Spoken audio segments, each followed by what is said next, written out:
নমস্কাৰ বন্ধু বান্ধৱীসকল অসমৰ মুখ্যমন্ত্ৰী ডক্টৰ হিমন্ত বিশ্ব শৰ্মাই ফেচবুকত লাইভ আহি যিসকল চিকিৎসকে বৰ্তমান পদত্যাগ কৰিছে তেওঁলোকৰ ওপৰত কিছু মন্তব্য আগবঢ়াইছে লগতে তেওঁ কৈছে যে মোক সমালোচনা কৰক কিন্তু ৰাজ্যখনক সমালোচনা নকৰিব আৰু তেওঁ কংগ্ৰেছে বৰ্তমান এই চৰকাৰখনক লৈ যিবোৰ মন্তব্য আগবঢ়াইছে তাৰো কিছু উত্তৰ দিছে বানপানী সমস্যাক লৈ যিবোৰ কথা কৈ আছে তাৰো তেওঁ তাৰ উত্তৰ দিছে তাৰ কিছু অংশ মই আপোনালোকলৈ লৈ আহিছোঁ আপোনালোকে ভিডিঅ'টো শেষলৈকে চাব লাইক কমেণ্ট এটা কৰিব লগতে যিসকলে নতুনকৈ মোৰ এই ভিডিঅ'টো চাই আছে তেওঁলোকে ছাবস্ক্ৰাইব কৰি কাষতে থকা বেল আইকনটো প্ৰেছ কৰি দিবলৈ নাপাহৰে যেন কিছুদিনৰ পৰা দেখা দিছে যে আমাৰ কংগ্ৰেছ দলৰ টুইটাৰ হেণ্ডেল ফেচবুক হেণ্ডেলসমূহে আৰু তেওঁলোকৰ কিছুমান নেতাই চৰকাৰখনক হোৱাই নোহোৱাই সমালোচনা কৰে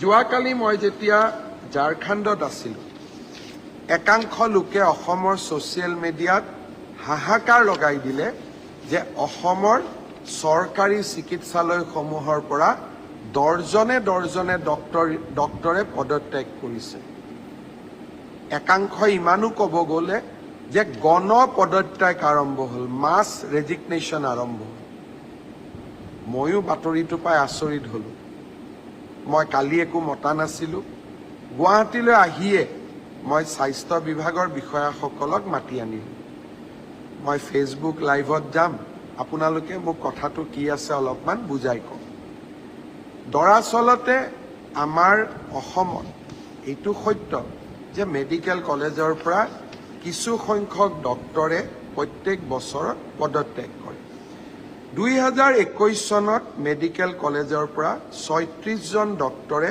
পদত্যাগ কৰিছিল 2022 চনত 12 জন ডক্টৰে পদত্যাগ কৰিছিল 2023 চনত 64 জন ডক্টৰে পদত্যাগ কৰিছিল আৰু 2024 চনতো 5 জন ডক্টৰে পদত্যাগ কৰিছে আৰু কিছু পদত্যাগ পত্ৰ আমাৰ হাতত আছে অৰ্থাৎ সংখ্যাটো কিমান 2021ত 36 গৰাকী 2022ত 12 গৰাকী 2023ত 64 গৰাকী আৰু 2024ত এতিয়ালৈকে 5 গৰাকী ভৱিষ্যতলৈকে হয়তো আৰু কিছু সংখ্যক পদত্যাগ পত্ৰ আমি গ্ৰহণ কৰিম কংগ্ৰেছ দলে ইয়াক লৈ ফূৰ্তি কৰি আছে যে ডক্টৰে পদত্যাগ কৰিছে মেডিকেল কলেজবিলাক এতিয়া বন্ধ হৈ যাব কেইদিনমান আগতে মই কৈছিলোঁ যে তিনিচুকীয়া মেডিকেল কলেজক নেশ্যনেল মেডিকেল কাউন্সিলে স্বীকৃতি দিলে অসমত এতিয়া 13খন মেডিকেল কলেজ হ'ল কংগ্ৰেছে বিচাৰে এই মেডিকেল কলেজবোৰ বন্ধ হৈ যাব যোৰহাটত মেডিকেল কলেজ কৰোঁতে প্ৰতিদিন বাতৰি কাকতৰ লগততো মই এক প্ৰকাৰ সংগ্ৰাম কৰিছিলোঁ প্ৰতিটো দিনেই এতিয়া মই আপোনালোকক এটা নতুন তথ্য দিব খুজিছোঁ 2021ত পদত্যাগ কৰিলে 36 জনে 2021ত নতুন ডক্টৰে কিমান নিযুক্তি ল'লে মেডিকেল কলেজত 2021ত 36 জনে পদত্যাগ কৰিলে কিন্তু নতুন ডক্টৰ কিমান এপইণ্টমেণ্ট হ'ল 2021ত নতুন ডক্টৰ এপইণ্টমেণ্ট হ'ল 2079 279 36 জনে পদত্যাগ কৰিলে 279 জনে নতুন চাকৰি পালে তাৰ মানে আমাৰ লাভ হ'ল নে লোকচান হ'ল নেটটো আমাৰ গেইনে হ'ল 2022ত 12 জন ডক্টৰে পদত্যাগ কৰিলে আৰু 2022ত মেডিকেল কলেজসমূহত 441 জন নতুন চিকিৎসকে নতুনকৈ যোগদান কৰিলে ভাবি চাওক 441 পদত্যাগ কিমানে কৰিলে 12 জন 2023ত পদত্যাগ কৰিলে 64 জনে তাৰ বিপৰীতে নতুন ডক্টৰে কিমান নিযুক্তি ল'লে 302 জন 302 আৰু এই বছৰ 30-40 জন ডক্টৰে পদত্যাগ কৰিব তাৰো কাৰণ মই আপোনালোকক ক'ম তাৰ বিপৰীতে যোগদান কৰিব 183 জন চিকিৎসকে ডক্টৰে মেডিকেল কলেজত 2016 চনৰ পৰা যদি আমি হিচাপ কৰোঁ 2024ত ভাৰতীয় জনতা পাৰ্টিৰ চৰকাৰসমূহত 1676 নতুন ডক্টৰে যোগদান কৰিছে। আপোনালোকে চাওক, চিকিৎসকে হওক বা এই মেধা ছাত্ৰ ছাত্ৰীসকলে হওক, আমাৰ ৰাজ্যখনৰ চিকিৎসা ব্যৱস্থাৰ ওপৰত তেওঁলোকৰ কিমান বিশ্বাস আছে। এতিয়া পদত্যাগ কিয় কৰে? প্ৰথম কথা, চৰকাৰী চাকৰিত অৱসৰৰ সময় হ'ল 60 বছৰ।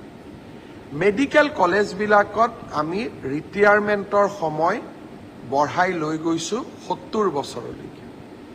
এতিয়া 60ৰ পৰা 70 বছৰ বয়সত বহু ডক্টৰে কাম কৰিব নোৱাৰে, কাৰণ শৰীৰ সকলোৰে একে নাথাকে।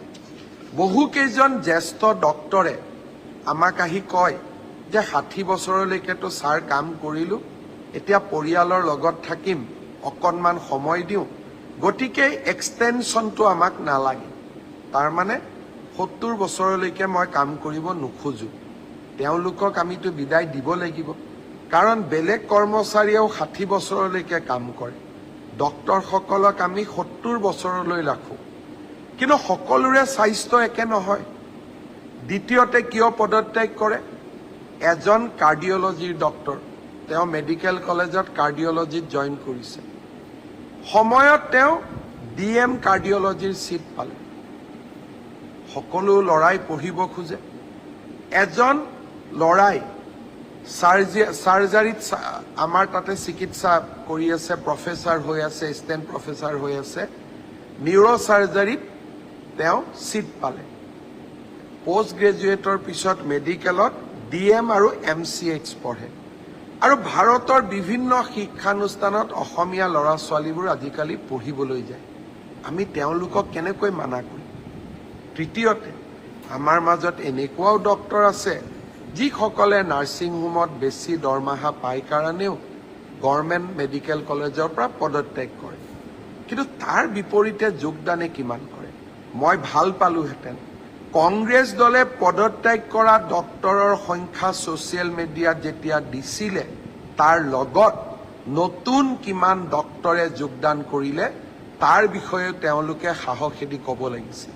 কাৰণ এই যে 2021ত 36জন ডক্টৰে পদত্যাগ কৰাৰ বিপৰীতে 279জন ডক্টৰে যোগদান কৰিলে, এয়া হিমন্ত বিশ্ব শৰ্মাৰ কৃতিত্ব নহয়, এয়া অসমৰ কৃতিত্ব।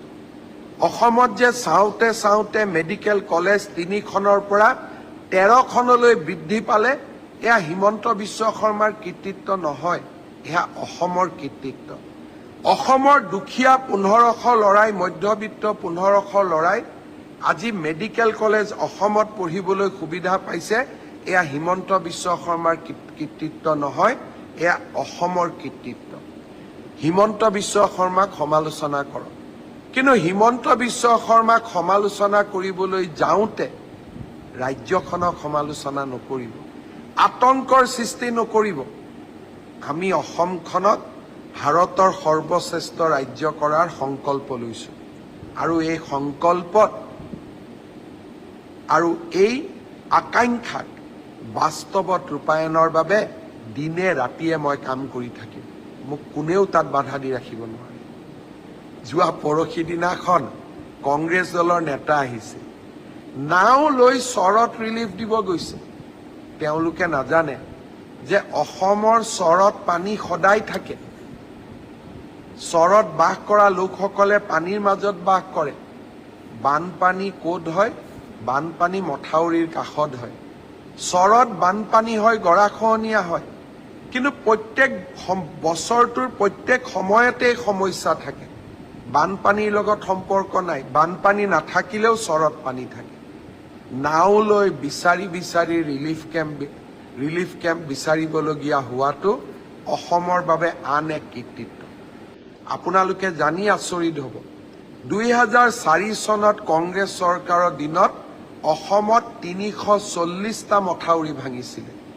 আজি আমাৰ চৰকাৰৰ দিনত মাত্ৰ 4টা মথাউৰি ভাঙিছে, আৰু আমি চেষ্টা কৰিম আগৰ বছৰবিলাকত যাতে 4টা মথাউৰিও নাভাঙে।